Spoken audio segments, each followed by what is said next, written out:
नमस्कार, मैं हूं आशीष चित्रांशी और आप देख रहे हैं द न्यूज लॉन्च। आप रात में अगर कपिल शर्मा का कॉमेडी शो देखते हैं तो आपको रात का इंतजार अब नहीं करना है। अब दिन में ही आप स्टैंड अप कॉमेडी देख सकते हैं हरियाणा के चुनाव में। और इसकी शुरुआत की है हरियाणा के मुख्यमंत्री नायब सिंह सैनी ने। अगर ये मैं कहूं कि खाली कुर्सियों का वर्ल्ड रिकॉर्ड कायम किया है नायब सिंह सैनी ने, तो इसमें कोई अतिशयोक्ति नहीं होगी। और खाली कुर्सियों के सामने जो जोरदार भाषण दिया है कि मोदी जी को भी इनसे सीखना पड़ेगा। खाली कुर्सियों के सामने जबरदस्त भाषण। अब मैं तो जब भाषण सुन रहा था और खाली कुर्सियों को देख रहा था, तो जिस अंदाज में नायब सिंह सैनी भाषण दे रहे थे, मुझे सोचना पड़ा कि इन कुर्सियों में से कौन सी कुर्सियां कांग्रेसी हैं और कौन सी कुर्सियां भाजपाई हैं। लोग तो थे नहीं वहां। मैं ये जब तस्वीरें आपको दिखाऊंगा तो इस तस्वीर पर टिप्पणी के लिए रविंद्र सिंह सेवरान जी को जोड़ूंगा। हरियाणा के चुनाव अभियान में को बड़े करीब से देख रहे हैं, हरियाणा में ही आजकल वो घूम भी रहे हैं। मैं जगदीप सिंह सिद्धू साहब को भी जोड़ूंगा, लेकिन इनको जोड़ें उससे पहले मैं चाहता हूं तस्वीर दिखा दिया जाए, और ये तस्वीर देख पाए तो अगर रविंद्र भाई हमारे साथ हों तो कंट्रोल रूम उनको भी आप जोड़ लीजिए ताकि वो भी साथ साथ ये तस्वीरें देखें। रविंद्र भाई जुड़ गए हैं। अब कंट्रोल रूम सीधे तस्वीर पर आइए और ऑडियो पूरा खोल दीजिएगा ताकि ये स्टैंड अप कॉमेडी पूरा हरियाणा ही नहीं पूरा देश देखे।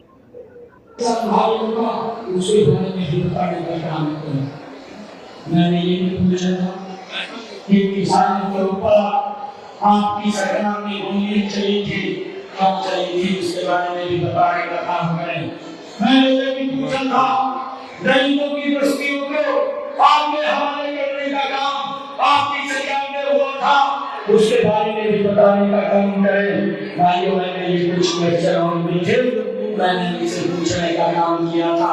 यही सामान भेज रहे हैं, हमने तो हिसाब पूरा दिया है। भाइयों, मैं आपको बताना चाहता हूँ, मैं कांग्रेस के लोगों को भी ये बात भूपेंद्र सिंह हुड्डा को कहना चाहता हूँ। ये तो ट्रेलर है, अभी तो ट्रेलर देखा है, पिक्चर अभी बाकी है।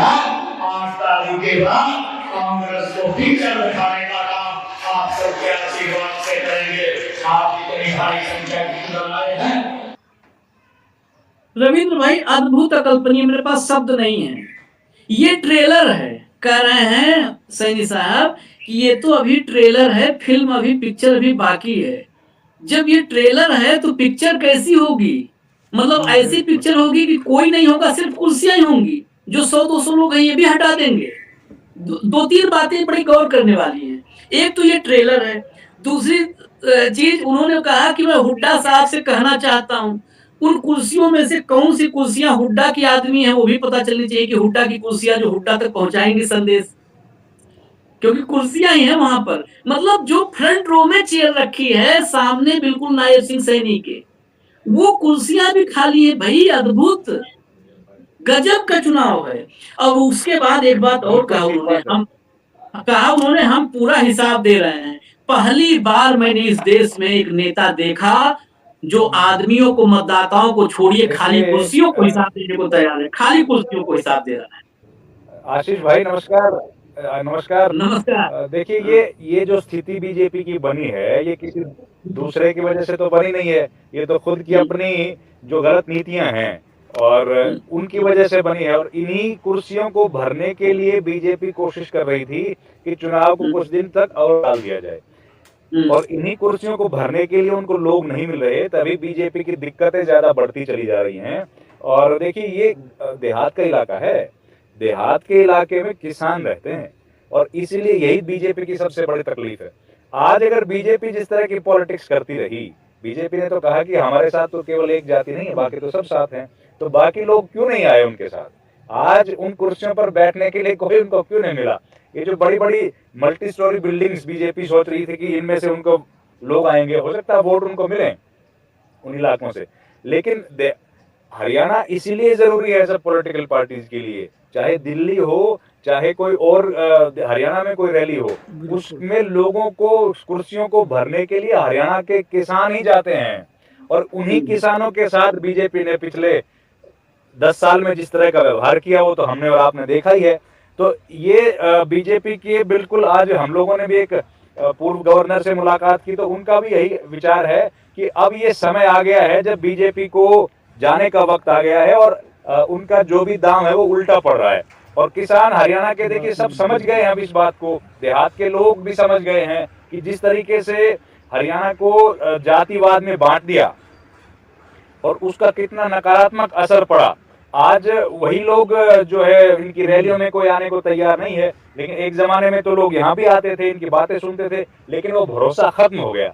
लोगों को बिल्कुल भरोसा बीजेपी पे नहीं रहा है और चारों तरफ से बीजेपी के लिए इसी तरह की खबरें आ रही हैं। आपस में सिर फुटबॉल देखिए, आज 3 सितंबर हो गया, आज तक बीजेपी सूची जारी नहीं कर पाई। बीजेपी तो बहुत डिसिप्लिन पार्टी है जो हमेशा कहती रही है कि हमारे तो सब अनुशासित कार्यकर्ता हैं, लेकिन हम लोग आज गुड़गांव के इलाके में घूम रहे हैं, अहिरवाल के क्षेत्र है और यहाँ पर जो है राव इंद्रजीत सिंह लगातार बीजेपी को परेशान किए हुए हैं कि अगर हमारी बेटी को और हमारे कुछ समर्थकों को टिकट नहीं मिलेगा तो बीजेपी तो सम्मानजनक हार भी नहीं प्राप्त कर पाएगी। बीजेपी की स्थिति यहाँ पर ये है। ऐसी स्थिति में ऊपर से ये वीडियो दिखा के आप बीजेपी के जो कार्यकर्ता हैं उनका हौसला बिल्कुल ही पस्त जो पहले से हो चुका है, वो और स्थिति उनकी खराब हो जाएगी। नायब सिंह सैनी को पार्टी प्रोजेक्ट कर रही थी एक ओबीसी मुख्यमंत्री के तौर पर, लेकिन क्या इनके इस इलाके में इतने ओबीसी बचे हैं बस जो इनको अपना नेता मान रहे हैं? तो हालात बीजेपी की चारों तरफ से खराब है और हम लोग फरीदाबाद गए और आज आए हैं गुड़गांव में। ये दोनों मूल रूप से ओबीसी बहुल इलाके हैं, लेकिन यहाँ पर भी बीजेपी को बहुत संकट है, बीजेपी को बड़े चैलेंजेस को यहाँ पर फेस करना पड़ रहा है। तो ये बात देखिए, ग्रामीण इलाकों में बीजेपी के लिए अब हालात खराब हो गए हैं। शहरी इलाकों में बीजेपी के कुछ वोट तो हैं, लेकिन वो वोट रैलियों में आने वाले वोट नहीं है। रैलियों में जब तक आएंगे नहीं, हरियाणा में तो रैलियां बहुत इंपॉर्टेंट रोल प्ले करती हैं। बड़ी बड़ी रैलियां हरियाणा के लोगों ने दिल्ली में वोट क्लब पर रैलियां करी, चौधरी देवीलाल ने, चौधरी चरण सिंह ने बड़ी बड़ी रैलियां करी और वो रैलियों से न केवल हरियाणा यूपी की सरकारें बदली बल्कि पूरे देश में एक बड़े बड़े संदेश गए। और ऐसे में मुख्यमंत्री जो इतने बड़े मुख्यमंत्री हैं, इतने अमीर प्रदेश के मुख्यमंत्री हैं, उनके रैली में आ रहे हैं 300-400 लोग, तो इससे क्या संदेश जाएगा? बीजेपी तो पहले ही अमित शाह आ नहीं रहे रैलियों में, अमित शाह ने मना कर दिया जिनकी रैली में आने से। प्रधानमंत्री तो हरियाणा की तरफ देख ही नहीं रहे हैं, एक बार भी नहीं आए लोकसभा चुनाव से लेके आज तक। राजनाथ सिंह एक बार भी नहीं आए हैं, नितिन गडकरी नहीं आए हैं। बीजेपी का शीर्ष नेतृत्व अपने आप को हरियाणा से अलग कर रहा है। मनोहर लाल खट्टर जो सबसे बड़े नेता थे, 9.5 साल तक मुख्यमंत्री रहे, वो अब रैलियों में आना बंद कर दिया। एकमात्र नेता बचे हैं, यही स्टार प्रचारक हैं, यही आ रहे हैं और इनकी रैलियों में लोग नहीं आ रहे हैं। अब लोग तो हालांकि उन नेताओं की रैलियों में भी नहीं आएंगे अगर वो लोग आए तो, लेकिन हालात बीजेपी के लिए बड़े चैलेंजिंग है और इस बात को लेकर बड़ा संकट का समय है बीजेपी के लिए कि जब टिकटों की घोषणा होगी तो वो लोग, विधायक अगर सिटिंग है तो उनके खिलाफ इतनी एंटी इनकम्बेंसी, वो गांव में जाएंगे कैसे प्रचार करने के लिए?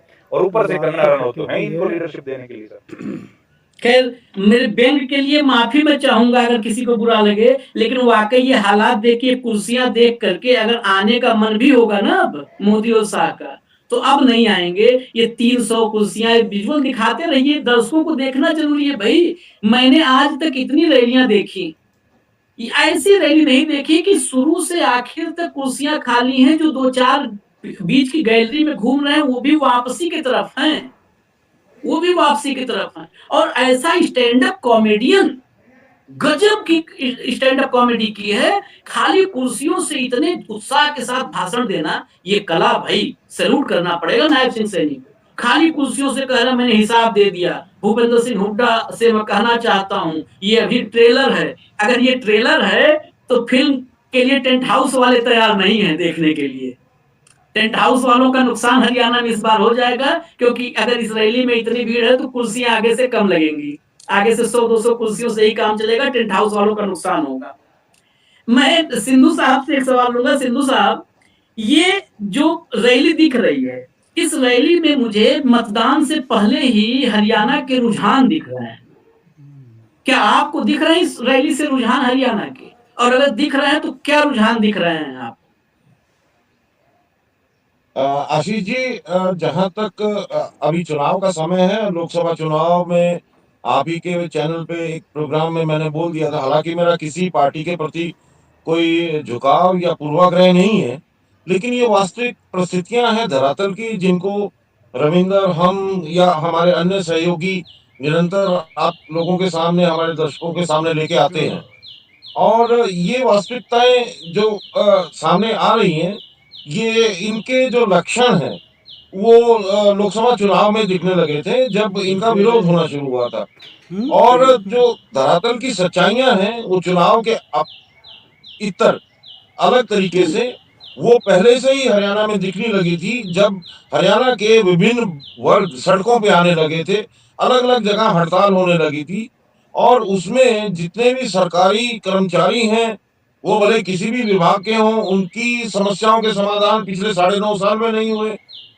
और उसके अलावा जो समाज के अन्य वर्ग हैं, उनके हल नहीं हुए। और जब ये जो युवा वर्ग है जो इधर उधर भटकता है, जो 10 साल से इंतजार में है कि एक छोटी सी नौकरी मिल जाए, तो ये सारे हालात देखते हुए आज जो परिस्थितियां हैं, अब इन कुर्सियों पे उन बेरोजगारों को बैठने लायक भी मतलब नहीं लगती हैं। और ये जो स्थितियां हैं और ये जो हालात हैं, ये जो रुझान हैं, ये रुझान आपको याद होगा, मैंने 1 महीना पहले भी कहा था और आज फिर कहता हूं कि ये रुझान एक तरह से 2005 से भी आगे बढ़ते हुए दिखाई दे रहे हैं। जो 2005 में एक बार हरियाणा में रुझान रुझान बना था। और भारतीय जनता पार्टी का जहां तक सवाल है, आप देखिए कि किस प्रकार से वो अपने रैलियों को कर रहे हैं या अपनी जनसभाओं को कर रहे हैं, चुनावी जनसभाएं। ठीक है, ये चुनावी जनसभाएं ऐसे क्षेत्रों में हो रही हैं जहां वो सोचते हैं कि उनके गढ़ है। सोनीपत एक ऐसा इलाका है, फरीदाबाद, गुड़गांव, ये अपने आप अपने गढ़ मानते हैं। लेकिन आप देखिएगा आने वाले दिनों में इन्हीं गढ़ों में इससे भी ज्यादा ऐसी भी स्थितियां देखने को मिल सकती हैं, और इससे भी बदतर स्थितियां हो सकती हैं जहां जनसभा ही कैंसिल कर दी जाए, ताकि क्योंकि लोग ही नहीं आए। तो ऐसी स्थितियां भी आपको देखने को मिल सकती हैं। और आप देखिए कि भारतीय जनता पार्टी जो इतने दावे कर रही थी और हमेशा से कहती थी कि हम इतने मजबूत हैं, विश्व की सबसे बड़ी पार्टी हैं, बहुत अनुशासन है, हम चुनाव के लिए हमेशा तैयार रहते हैं। और दूसरी विपक्षी पार्टी पे आक्षेप लगता था कि उनके अंदर गुटबाजी है, फूट फुटअव्वल है। तो आज क्या स्थितियां हैं? आज भारतीय जनता पार्टी की जो क्षमताएं हैं, एक एक लिस्ट निकालने लायक भी नहीं बची।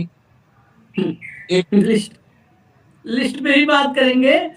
मैं रविंद्र भाई के पास, रविंद्र भाई सब आप लोग सब फील्ड में हो आज की तारीख में, तो नेटवर्क भी दर्शकों से पहले बोल दूं कि कभी भी आ और जा सकता है, क्योंकि फील्ड में ये लोग जमीनी हकीकत यहीं से इन्हीं के जरिए आप तक हम लेकर के आएंगे जो ग्राउंड की रियलिटी है। रविंद्र भाई, ये जो रैली है, इस रैली में एक और चर्चा करनी जरूरी है। ये एक साथ 2 लोगों की परीक्षा हुई है। किसी भी प्रदेश में जब चुनाव होता है तो 2 चेहरे होते हैं, बाकी तो पीछे मोदी का चेहरा, शाह का चेहरा, नड्डा, राजनाथ सब कुछ हो गया। 2 चेहरे होते हैं, एक सरकार का चेहरा और एक संगठन का चेहरा। सरकार का चेहरा नायब सिंह सैनी, संगठन का चेहरा मोहनलाल बडोली। सोनीपत में रैली, तो बडौली साहब यहाँ सोनीपत में ये सिर्फ नायब सिंह सैनी की बेइज्जती नहीं हो रही है, यहाँ मोहनलाल बडौली, उनका क्या हाल है बताइए। जब प्रदेश अध्यक्ष, सूबे के संगठन का मुखिया, उसके यहाँ ये हालत है, तो फिर प्रदेश में और क्या कहना है। ये पर्याप्त नहीं, इसीलिए मैंने कहा था कि हरियाणा के चुनाव का रुझान है ये। रविंद्र भाई जी बिल्कुल ठीक बात है सर। और ये शहरी इलाका है, बड़ौली साहब का इलाका है, और यही इलाका है जहां से पिछली बार 2014 से 19 में एक मंत्री भी थी, कविता जैन, ताकतवर मंत्री रही यहाँ से, और उनके बावजूद, और सोनीपत से 2 बार बीजेपी का सांसद जीता है रमेश कौशिक चुनाव। तो ऐसी स्थिति में जब ये हाल है, तो आप देख लीजिए कि बीजेपी किस तरफ बढ़ रही है। इसके ठीक पहले जब लोकसभा चुनाव हुए थे तो बीजेपी को ठीक ठाक वोट मिले थे, सोनीपत से बहुत बुरी हार नहीं हुई थी। लेकिन अब जो स्थितियां हैं वो और खराब होती जा रही हैं। इसका बड़ा कारण क्या है कि मोहनलाल बडौली ने भी ये बात कही थी कि उनके खिलाफ पार्टी के लोगों ने ही प्रचार किया, पार्टी के लोगों ने भीतर घात किया, जिसके चलते उनकी हार हुई है। तो अब स्थितियां बीजेपी के अनुकूल बिल्कुल नहीं रह गई हैं, अब उनके मुखालफत में लोग दिख रहे हैं। और जो जिन वादों को उन्होंने किया था, देखिए इस इलाके में डेवलपमेंट ज्यादा हुई नहीं। हुड्डा के टाइम पे यहाँ पर काफी डेवलपमेंट देखने को मिली थी और लोगों ने ये बात स्वीकार भी की है कि उस दौर में डेवलपमेंट हुई, लेकिन अब दिल्ली के इतना पास होने के बावजूद भी कोई विकास नहीं हुआ। और साथ ही साथ फिर ये वही इलाका है, याद कीजिए, जहाँ पर 13 महीने किसान आंदोलन चला। अब किसान आंदोलन जो चला था तो उसका प्रभाव सबसे ज्यादा अगर किसी पर पड़ा था तो वो सोनीपत पे था, क्योंकि सोनीपत के हर गांव से दूध, दही, पैसा लोगों ने कंट्रीब्यूट किया था, सबसे ज्यादा इसी इलाके में किया था, रोहतक में किया था। तो उसका असर तो निश्चित तौर पर दिखेगा इलेक्शंस में। और जो देहात है, ग्रामीण इलाका है, उसमें तो सब जातियां मिलजुल के रहती हैं। वहां पर कोई जातियों के बीच में विभेद उस तरह से तो समाज में तो दिखता नहीं है, लेकिन बीजेपी ने कोशिश करी 10 साल तक उसको डीपली पेनिट्रेट कराने की भी कोशिश करी, उसमें कामयाब हुई एक हद तक। लेकिन अब कहीं ना कहीं तो एक रिवर्सल होता है, सोसाइटी को ये बात समझ आ गई। और अब देखिए आप हालत किस तरह की बन रही है। ऊपर से पार्टी के भीतर से जो खबरें आ रही हैं कि एक दूसरे के कितने खिलाफ हैं। हमने पहले भी जिक्र किया है कि 4 दिशाएं हैं बीजेपी में, चारों दिशाओं से संकट का समय है। राव इंद्रजीत जो है वो दक्षिण हरियाणा में है, उनके बगल में राव नरवीर हैं, विरोध कर रहे हैं। उत्तर हरियाणा में अनिल विज का देखिए, अनिल विज कहते हैं कि हमने तो आज तक किसी से टिकट ही नहीं मांगी, टिकट तो अपने आप मेरे घर पे चल के आ जाएगी। फिर पश्चिम हरियाणा में रंजीत चौटाला हैं जो देवलाल के बेटे हैं, वो कह रहे हैं कि मैं तो चुनाव लड़ूंगा, पार्टी में टिकट मिले या ना मिले। फिर एक दिशा बच गई जो है मोहनलाल बड़ौली की, वहां की हालत आपने देख ही ली है। तो चारों तरफ से 4 दिशाओं, चारों तरफ से संकट बीजेपी के लिए है। और मुझे लगता है ऊपर से दिक्कत एक और बात है, हरियाणा लोकहित पार्टी जो एक छोटी सी पार्टी है, गोपाल कांडा की है। गोपाल कांडा की किस तरह की राजनीतिक छवि है वो हम सब जानते हैं। वो भी इनको आंखें दिखा रहे हैं, वो कहते हैं 5 सीट से कम मैं लड़ूंगा ही नहीं, अलायंस तक करने को तैयार नहीं है। तो इस तरह की स्थिति जब हो गई है, और अभी तो प्रधानमंत्री मोदी ही हैं, अभी तो बीजेपी की सत्ता बनी हुई है। ऐसी स्थिति में क्योंकि इकबाल खत्म हो गया, सरकार का जो इकबाल है, जिस गुरूर के साथ हुकूमत को काम करना होता है, वो खत्म हो गया। इस वजह से अब छोटी छोटी पार्टियां भी आंखें दिखा रही हैं। जनता तो पहले ही साथ छोड़ चुकी है, विपक्ष अपने आप मजबूत होता जा रहा है और जनता को एक कांग्रेस जैसा मजबूत विकल्प दिख गया, और बाकी जो छोटी छोटी पॉलिटिकल पार्टीज थी उनका जनाधार सिमट गया है। इस वजह से लोग कांग्रेस की तरफ जा रहे हैं। 1% वोट मिला था, आपने देखा ही था सब पॉलिटिकल पार्टीज की जो हालत थी, जो तीसरा विकल्प बन सकती थी कभी। और तीसरे विकल्प के बिना बीजेपी हमेशा हरियाणा में कमजोर रही है। अपने जब पूरे शबाब पर बीजेपी थी तब भी कितनी सीटें जीत पाई थी, कितना % वोट मिला था, तब भी 3 बड़ी पार्टियां यहाँ पर थी। बीजेपी को चाहे सत्ता मिल गई 2014 में, मानना पड़ेगा। नेटवर्क में प्रॉब्लम मैं कह रहा था आएगी बार बार। सिंधु साहब कुछ कहना चाहते थे, सिंधु साहब बीच में कुछ कहना चाह रहे थे। अभी इन्होंने ये जिक्र किया रंजीत चौटाला का, तो एक खबर आ रही है, वो बताना चाह रहा था कि शायद शाम तक रंजीत चौटाला भारतीय जनता पार्टी को अलविदा कह के कांग्रेस का दामन थाम सकते हैं। अच्छा, अब ये देखिए जी, और ये अगर परिस्थितियां हो रही हैं तो आप ये समझ लीजिए कि भारतीय जनता पार्टी के आज क्या हालात में, वो इतनी बड़ी पार्टी, इतने दावे करने वाले पार्टी, इतना कल्याण और इतनी विकास करने वाली पार्टी का आज एक प्रदेश में और छोटे से प्रदेश में, और जो दिल्ली से सटा हुआ प्रदेश है, उसमें उनकी क्या स्थिति है, ये उससे पता लग रहा है।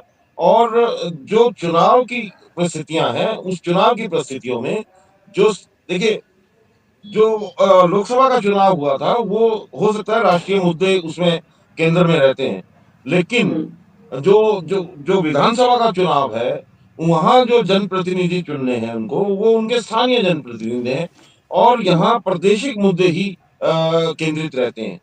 अब प्रादेशिक मुद्दों पे अगर बात करें तो डबल इंजन की सरकार को आज ये स्थितियां देखनी पड़ रही हैं, ये अपने आप में बड़ा विचित्र है। और भारतीय जनता पार्टी ने कितना सच बोला है, या कितने सही उनके ये विकास के तथ्य रहे हैं, ये उसके प्रमाण हैं। ये खाली कुर्सियां इस बात का प्रमाण है कि भारतीय जनता पार्टी ने जितना प्रचार किया है उसमें कितनी सच्चाई है। बिल्कुल। मैं आखिर में रविंद्र भाई के पास आऊंगा एक सवाल लेके, क्योंकि अहिरवाल में ही हैं रविंद्र सिंह चौहान, इस वक्त अहिरवाल में हैं, इसलिए उनसे एक सवाल बहुत जरूरी है। रविंद्र भाई जरा एक ये फाइनल सवाल है, इसके बाद फिर फील्ड में आप बहुत सारे काम निपटाने हैं आपको।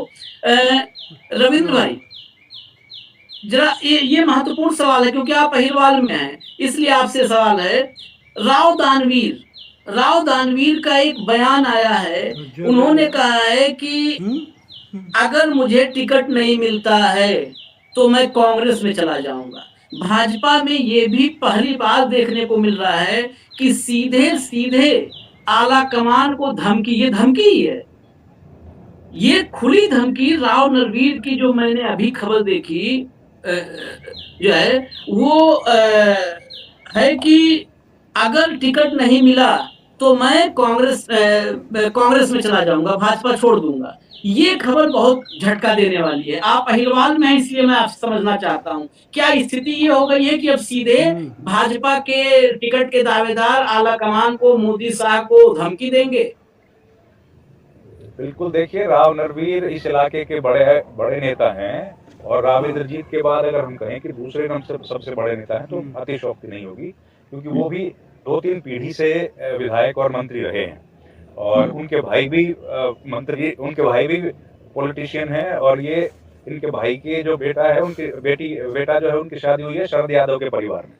तो पॉलिटिकली बड़े एक्टिव परिवार है और कई साल से राजनीति में सक्रिय हैं। ऐसे में राव नरवीर का ये बयान, 87 में मंत्री थे राव नरवीर सिंह, तो इसलिए एक बड़ा कद है। और अहिरवाल में जो व्यक्ति इंद्रजीत सिंह से चुनौती लेके उनके खिलाफ लगातार पॉलिटिक्स करके भी जिंदा है, तो आप उसका राजनीतिक कद समझिए कितना बड़ा होगा। तो ऐसी स्थिति में अगर पिछली बार राव इंद्रजीत के दबाव में उनकी टिकट काट दी गई थी और इस बार भी अगर उनकी टिकट काट दी गई तो निश्चित तौर पर वो उन्होंने कहा ही है कि वो चुनाव लड़ेंगे और उनके टिकट काटने का कोई और औचित्य और रीजन नहीं है। सबसे बड़ा कारण ये है कि वहां से मनोहर लाल खट्टर के जो ओएसडी रहे वो वहां से चुनाव लड़ना चाहते हैं, तो जवाहर यादव वो टिकट वो वहां से चुनाव लड़ना चाहते हैं, इस वजह से उनके टिकट को काट दिया गया है। तो ये सबसे बड़ा कारण है और इस वजह से राव नरवीर जो है वो उन्होंने इनका विरोध किया है कि वो तो चुनाव लड़ेंगे चाहे पार्टी टिकट दे या दूसरी पार्टी देगी, तो और उनका अपना जनाधार है तो इसलिए कांग्रेस को भी टिकट देने में कोई दिक्कत वहां पर रहेगी नहीं। और बादशाहपुर का जो क्षेत्र है वो हरियाणा का सबसे बड़ा विधानसभा क्षेत्र है, गुड़गांव से सटा हुआ है, आधा हिस्सा गुड़गांव में है, आधा हिस्सा उसका देहात में, करीब 4 लाख वोट उस इलाके में है और तो इसलिए बड़ा इंपॉर्टेंट वो क्षेत्र है। वहां से समझिए कि गुड़गांव की जो पॉलिटिक्स है उसका एक टर्निंग पॉइंट जैसा वो हो सकता है। वहां अगर बीजेपी को इस तरह की दिक्कतें पेश आ रही हैं तो बीजेपी की जीतने की संभावनाएं आप देखिए कितनी घट रही हैं, कितनी कम हो रही हैं। और दूसरा इंद्रजीत जो है उनके खिलाफ बीजेपी ने धीरे धीरे हर इलाके में बड़े नेताओं को खड़ा कर दिया। मैं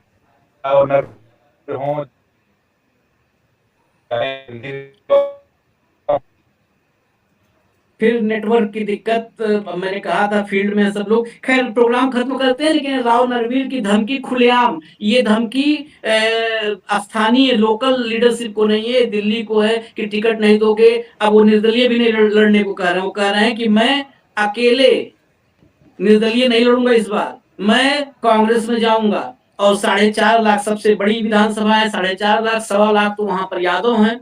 अहिरवाल की विधानसभा है, 1.25 लाख यादव हैं। राव नरवीर सिंह उसी कम्युनिटी से हैं, उसी जाति से हैं।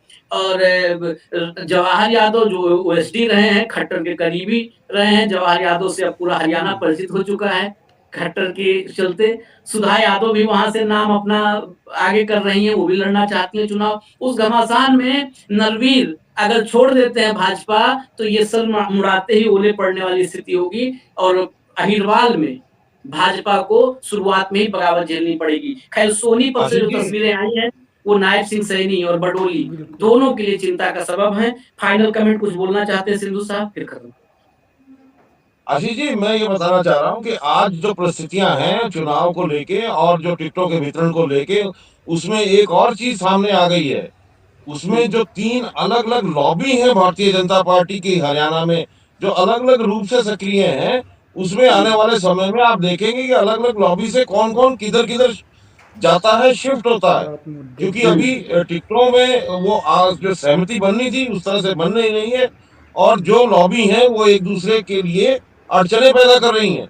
तो आने वाले 2-3 दिन और भी रोचक होंगे और भी अच्छी बड़ी खबरें ये निकल के आएंगी कि शायद और बड़े नाम इधर उधर जा सकते हैं।